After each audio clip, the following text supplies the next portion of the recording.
Fortalece a fé, conhecer a Jesus, que nos fala através da palavra de Deus. Apresentamos Através da Bíblia, o programa que leva você ao estudo sistemático e detalhado do livro dos livros, a Palavra de Deus. Este projeto, que tem como objetivo estudar toda a Bíblia Sagrada em 5 anos, foi idealizado pelo Dr. J. Vernon McGee. Os estudos são produzidos, contextualizados e apresentados pelo pastor e professor Itamir Neves. Convidamos você, ouvinte, a acompanhar esta jornada através da Bíblia. Olá, amigo, estamos iniciando mais um programa da série Através da Bíblia. Quero saudá-lo em nome do nosso Senhor Jesus Cristo, desejando que esse tempo que passarmos juntos possa servir para a sua edificação e para outros que porventura estejam com você, ouvindo os nossos comentários sobre a Palavra de Deus. Quero estimular a você a nos escrever compartilhando sobre a qualidade da recepção do programa e também sobre o valor dos nossos estudos para a sua vida. Para nós é importante esse retorno, pois desejamos cada vez mais tornar o programa uma fonte de bênçãos para você e para os seus. Quem escreveu dando esse retorno e fazendo um pedido inusitado foi o Brad Marley, que infelizmente não nos informou a sua cidade e estado. Mas foi essa a sua mensagem. Olá, sou Brad Marley. Criei um blog para um amigo que é pastor. Falei para ele da Rádio Transmundial, uma rádio bem legal, que às vezes ouço o programa através da Bíblia. E ele quer colocar um play de uma rádio gospel no seu blog. Gostaria muito de poder contribuir com isso, por isso estou mandando esse e-mail para vocês aí na rádio. Aguardo a resposta, um forte abraço a todos, e em especial ao pastor Itamir, do Através da Bíblia. Querido amigo, parabéns pelo seu envolvimento com as coisas de Deus e pela ajuda que você tem prestado ao seu amigo pastor.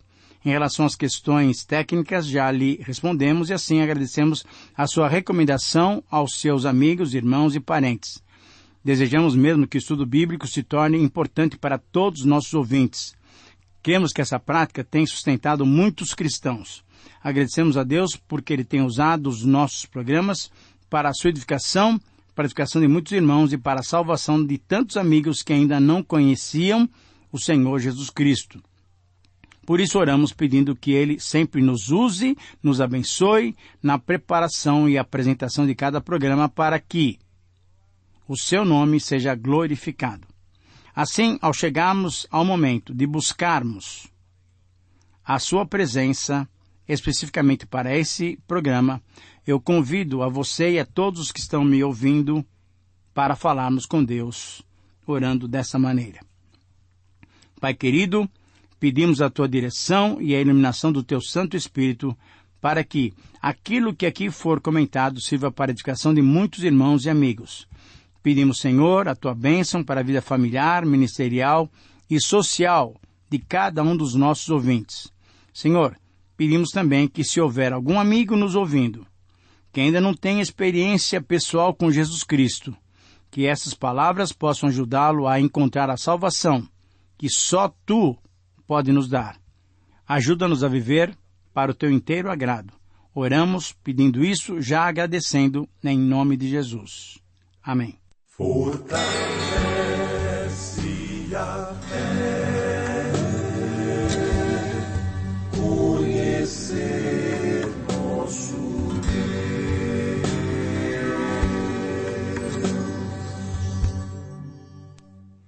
Querido amigo, hoje temos como objetivo estudarmos o texto final do capítulo 1. Vamos estudar a segunda visão que Deus deu a Zacarias. Vamos estudar Zacarias 1, 18 a 21. Nessa visão dos 4 chifres e 4 ferreiros, a mensagem é que as forças divinas serão vencidas e reduzidas a nada pelo poder divino. Em relação a essa visão, Zacarias viu os 4 chifres e, ao perguntar sobre o seu significado, recebeu a interpretação do anjo intérprete. Esses são os chifres que têm dispersado a Israel, a Judá e especificamente a Jerusalém. Em outras palavras, os chifres representavam os inimigos do povo de Deus, os quais com força brutal e com crueldade fizeram sofrer o povo de Deus. Os 4 ferreiros, ou os 4 artesãos, foram também vistos por Zacarias e, logicamente, ele também desejava conhecer e entender o significado desse detalhe da visão. A resposta do anjo foi que eles tinham vindo para derrubar da terra esses chifres. Em outras palavras, os ferreiros representavam as guerras que, internacionalmente, colocariam esses impérios, colocariam um fim às nações que tinham atormentado o povo de Deus. Essa visão foi dada a Zacarias para que ele consolasse o povo de Deus que voltava do exílio. Essa visão daria ao profeta uma mensagem de consolo para que animasse o povo. Com essa compreensão inicial, podemos então abordar esse texto dando-lhe o seguinte título: O Deus Todo-Poderoso. É uma frase bem conhecida, mas realmente descreve o conteúdo dessa visão. Então anote aí o título para Zacarias capítulo 1, versículos 18, 19, 20 e 21 é O Deus Todo-Poderoso. Querido amigo, nesta segunda visão, os ferreiros ou os artesãos derrubam os chifres.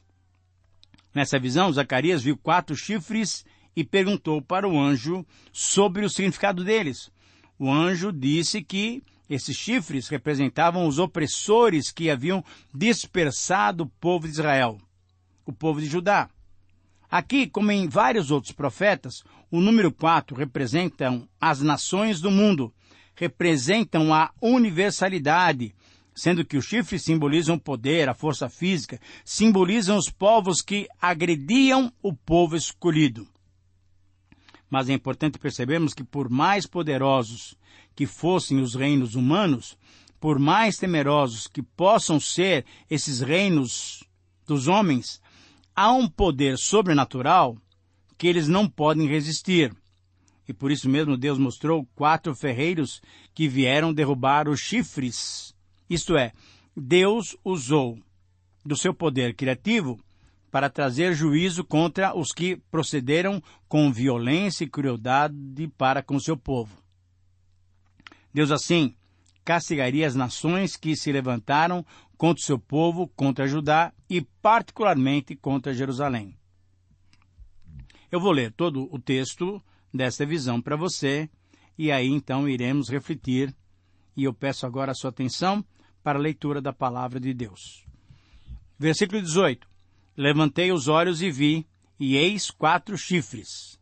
Perguntei ao anjo que falava comigo, que é isto? E ele me respondeu, são os chifres que dispersaram a Judá, a Israel e a Jerusalém. Versículo 20. O Senhor me mostrou 4 ferreiros. Então eu perguntei, que vêm fazer estes? E ele respondeu, aqueles são os chifres que dispersaram a Judá, de maneira que ninguém pode levantar a cabeça. Esses ferreiros, pois, vieram para os amedrontar, para derribar os chifres das nações que levantaram seu poder contra a terra de Judá para a espalhar.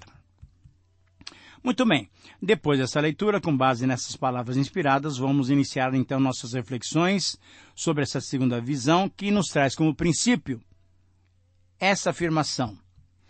Diante do Deus Todo-Poderoso, podemos ter certeza de que a justiça divina nunca tarda e nunca falha. Eu repito, esse é o princípio que temos a partir do texto de Zacarias capítulo 1, versículo 18 até 21. Diante do Deus Todo-Poderoso, podemos ter certeza de que a justiça divina nunca tarda e nunca falha. Nesse texto, então, vamos encontrar 7 detalhes sobre essa visão que mostra o Deus Todo-Poderoso agindo em favor do seu povo. O primeiro detalhe refere-se ao panorama da visão. A destruição dos destruidores de Judá, Jerusalém e especialmente do templo era uma mensagem de consolação, de conforto. Era uma mensagem de ânimo para o povo de Judá. Esse era o panorama da visão. Essa é a mensagem geral da visão que Deus concedeu ao seu profeta, para que fosse retransmitida ao povo. Cada frase dessa mensagem era um consolo, era um conforto, que se cumpriu no seu devido tempo. O templo foi reconstruído e terminado 4 anos mais tarde, fruto do ministério profético de Ageu e de Zacarias. Esdras, o escriba, também estava presente nesse período, e ele ajudou nessa reconstrução também. A cidade toda foi reconstruída sob o comando de Neemias, por volta de 445 a.C. E a prosperidade voltou novamente ao povo de Deus. Essa prosperidade foi experimentada especificamente no período dos Macabeus, que livraram o povo de Deus do governo injusto de Antíoco Epifânio. Veja que nome, hein? Antíoco Epifânio. Ele era um governante do período egípcio-sírio. Antíoco Epifânio, nome que ele deu a si mesmo, significava Deus manifesto. Antíoco era um homem tão mau que durante o seu governo ele aboliu toda a adoração no templo. Mas as palavras do verso 17 deveriam ser lembradas, pois anunciavam as seguintes bênçãos, fazendo eco às bênçãos anteriores, que poderíamos chamar de gerais. Primeiro, de novo se transbordariam as cidades pela abundância de bens, talvez recordando a época próspera e frutífera dos tempos de Davi e de Salomão. A abundância de bens poderíamos interpretá-la como o favor imensurável de Deus sobre esse povo necessitado. De novo, Yahvé consolará a Sião, conforme o profeta Isaías disse: Consolai, consolai o meu povo, diz o Senhor, diz o vosso Deus. Isaías 40, versículo 1. E no Novo Testamento, Jesus também disse: Eu rogarei ao Pai, e Ele vos dará outro Consolador, a fim de que esteja para sempre convosco, conforme João 14,16. Querido amigo, Deus se caracterizou por ser um Deus consolador por excelência. Ele se expressa em sua comovente ternura e ele sente compaixão de uma forma única por um povo que está em profunda miséria. A reconstrução física e a recuperação econômica pareciam andar a passos muito lentos. Talvez até houvesse um retardamento no desenvolvimento nacional, porém, Deus tinha prometido intervir favoravelmente. A promessa era de que Deus consolaria novamente Sião. Deus não se esquecera do seu povo, da sua aliança. Sabe por quê? Porque Ele é um Deus fiel. Em terceiro lugar, a promessa era que Jerusalém ainda seria escolhida. Isso é, o povo poderia esperar com confiança. Deus escolheria novamente a Jerusalém. A eleição é uma das doutrinas mais bonitas da Bíblia, embora não entendida por grande parte de nós, seres humanos. Claramente, o profeta disse que Deus continuaria preferindo Jerusalém. Era uma confirmação do pacto, da aliança que tinha feito com Davi. Deus não é um homem para mentir. O que Ele prometeu, certamente Ele fará. Vamos agora ao segundo detalhe desta visão. Refere-se então aos personagens da visão. Sem dúvida, os personagens aqui são os chifres e os ferreiros ou artesãos, tendo esses o papel de juízes divinos contra aqueles. Mas a pergunta que se faz é: a que impérios o profeta está se referindo? A ideia geralmente aceita pela grande maioria dos expositores e comentaristas, como já deixamos transparecer, é que o número 4 não faz referência a impérios específicos. senão a ideia de uma realização completa, dando a entender que o povo hebreu foi destruído completamente a partir dos 4 pontos cardeais. Como vimos nos versículos anteriores introdutórios, Deus permitiu que o seu povo fosse castigado por causa dos seus pecados. Apesar de teres anunciado, de ter advertido do perigo que corriam, apesar de ter expresso o seu amor por eles, sintetizado na profecia de Oséias, apesar de chamá-los ao arrependimento, expresso claramente no 1º capítulo de Isaías, os judeus não atenderam à voz de Deus. Deus então permitiu que sofressem. Deus permitiu que caísse a ilusão de que, por serem escolhidos, estavam a salvo de tudo e de todos. Deus permitiu a queda de Jerusalém e do templo. Deus usou impérios pagãos, impérios ímpios, para que a sua disciplina acontecesse. Mas esses impérios foram além daquilo que Deus tinha proposto para eles. Esses impérios, representados pelos 4 chifres, não se limitaram a conquistar o povo hebreu. Em sua ambição descontrolada por mais poder, por autoafirmação, eles foram além de invadirem Judá. Eles destruíram totalmente Jerusalém e queimaram o templo. Os utensílios sagrados, por exemplo, foram objetos do saque indevido. E assim, eles estavam pisoteando o mais sagrado do povo de Deus. Então, Deus levantaria os ferreiros ou artesãos para dar-lhes o que mereciam. O terceiro detalhe agora refere-se às perguntas e respostas para se entender essa visão. Zacarias viu primeiro os 4 chifres, depois viu os 4 ferreiros ou artesãos. Se visse somente os chifres, símbolos dos poderes das nações inimigas do povo de Deus, certamente nem Zacarias nem o povo teriam ânimo, não confiariam no livramento do Senhor. Algumas pessoas não veem com bons olhos expressar as suas dúvidas, apresentar suas perguntas. Isso é muito feio.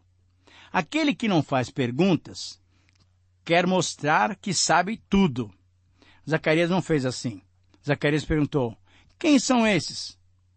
Versículo 9 do capítulo 1. O que é isso? Versículo 19 do capítulo 1. O que eles vêm fazer? Capítulo 1, versículo 20. Aonde você vai? Capítulo 2, versículo 2. O que significa isso? Capítulo 4, versículo 4. O que significam essas 2 oliveiras à direita e à esquerda do candelabro? Capítulo 4, versículo 11.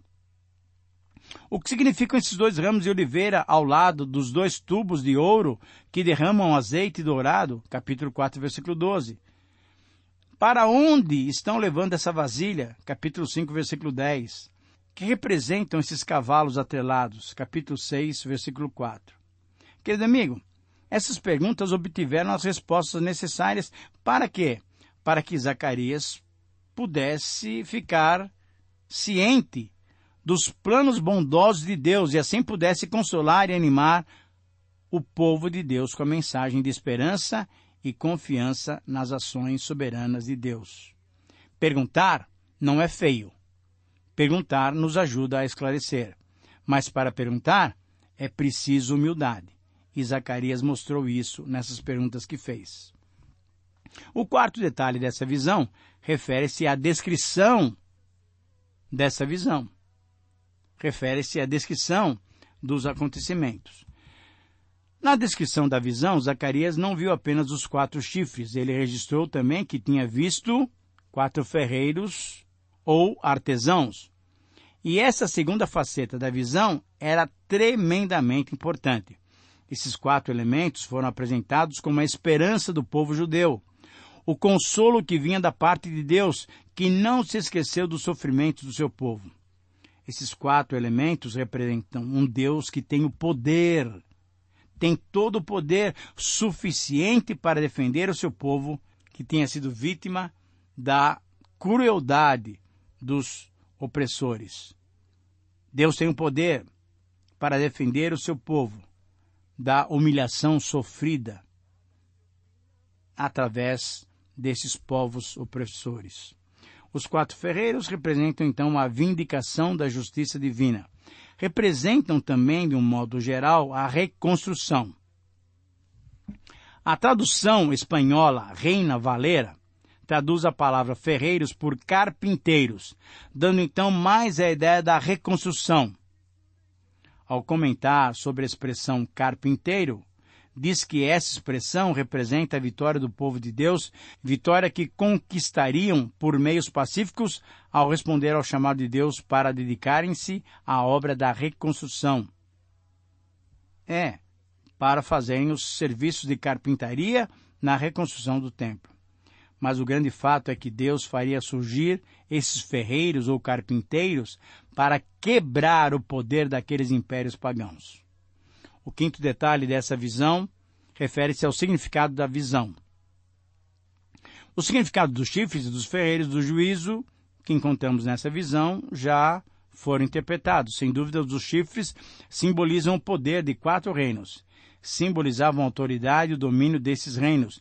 Mas a sugestão de identificar esses reinos tem sido o grande desafio dos estudiosos. A sugestão que mais tem sido aceita é identificar os povos que dispersaram o povo de Deus. O primeiro dessa lista seria o Império Assírio, que em 722 conquistou Samaria e destruiu o reino do norte, o reino de Israel.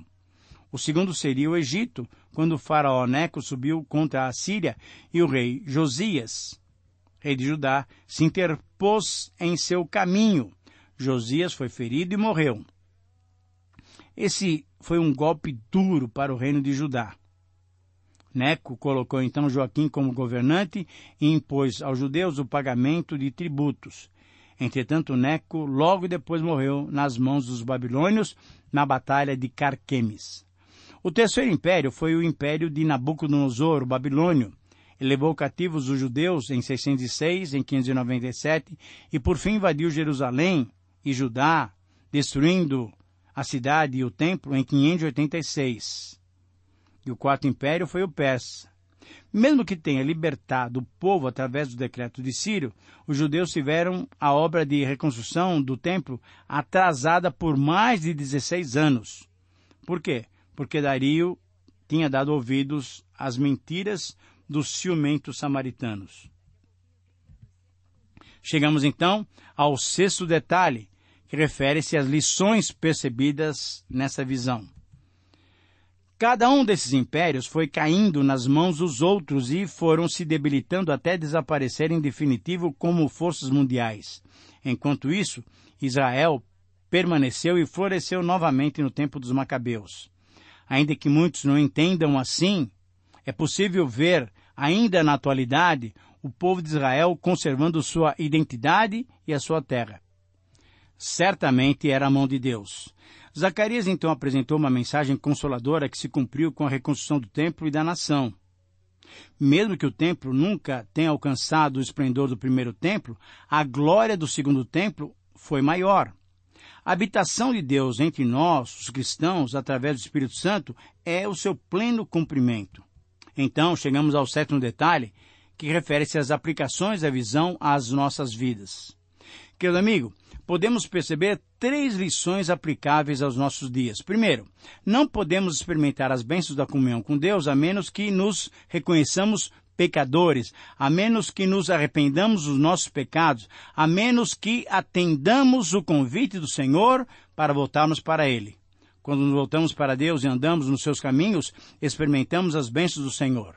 Segundo, temos que esperar com paciência e com confiança o cumprimento das promessas de Deus acerca do seu povo. Às vezes parece que tudo se levanta contra nós, parece que o mundo pecaminoso despreza a nossa atividade. E parece também que as atividades no reino de Deus são lentas demais. O segredo é esperar. E terceiro, temos que estar envolvidos em plena atividade na obra do Senhor. E assim nós vamos experimentar as bênçãos divinas sobre as nossas vidas, sobre as nossas atividades e sobre os nossos ministérios. A preocupação com os inimigos não deve nos abater. Eles serão destruídos no tempo de Deus. e serão destruídos por Deus. Enquanto isso, estejamos firmes e fortes, ativos na obra do Senhor. Ao concluir nossa reflexão, eu oro para que você crê no poder de Deus e aguarde com paciência, com perseverança e confiança no Senhor. Que o Senhor te abençoe, um grande abraço e até o próximo programa. Terminamos mais uma apresentação do programa Através da Bíblia. Esperamos que você nos escreva, dando a sua opinião sobre o que ouviu. O nosso endereço é Caixa Postal 18.113, CEP 04626-970, São Paulo, São Paulo. Ou pelo e-mail através da Bíblia @transmundial.com.br. Este programa foi produzido nos estúdios da Transmundial.